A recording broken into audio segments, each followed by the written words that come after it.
اب مسئلہ یہ ہے کہ دفن کرنے کے بعد میت کی قبر کے اوپر کتنی دیر ٹھہرنا یہ ہمارے لیے مستحب ہے، باعث اجر و ثواب ہے۔ ہمیں کتنی دیر اس کی قبر کے اوپر ٹھہرنا چاہیے؟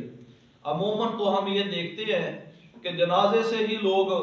اکثر واپس پلٹ آتے ہیں، اپنے اپنے وطنوں کو واپس چلے جاتے ہیں، اور اکثر احباب ایسے ہوتے ہیں کہ جو دفن کرنے کے فوراً بعد وہاں سے نکل آتے ہیں۔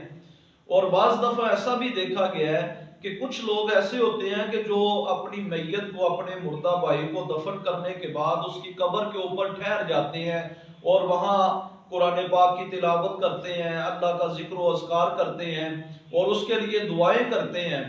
تو یہ کافی صورتیں ہمارے اس معاشرے میں دیکھنے میں مل رہی ہیں۔ تو اس ضمن میں عرض یہ کرنا چاہتا ہوں کہ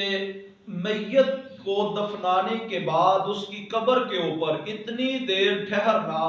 جتنی دیر میں اونٹ کو نہر کر کے اس کا گوشت بنا کے تقسیم کیا جاتا ہے،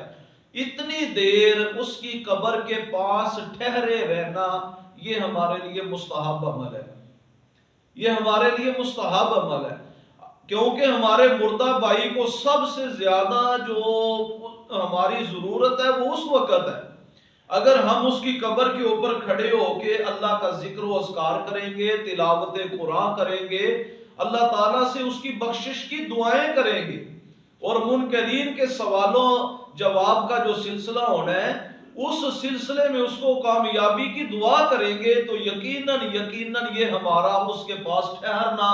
یہ ضروری ہو جائے گا، اور پھر اس کو بھی اس کے ساتھ راحت ملے گی، انس ملے گا، محبت ملے گی۔ اس لیے اتنی دیر تک قبر کے اوپر ٹھہرنا ہم سب کے لیے ضروری ہے۔ اپنے تمام معاملات کو ہمیں چاہیے کہ چھوڑ کے ایک سائڈ پہ رکھ کے پہلے اپنے اس مردہ بھائی کی اس وحشت کو دور کرنے کے لیے اور شریعت پہ عمل کرنے کے لیے ہمیں ضروری ہے کہ ہم قبر کے پاس اتنی دیر ٹھہرے جتنی دیر میں اونٹ کو نہر کر کے اس کا گوشت بنا کے تقسیم نہیں کر دیا جاتا۔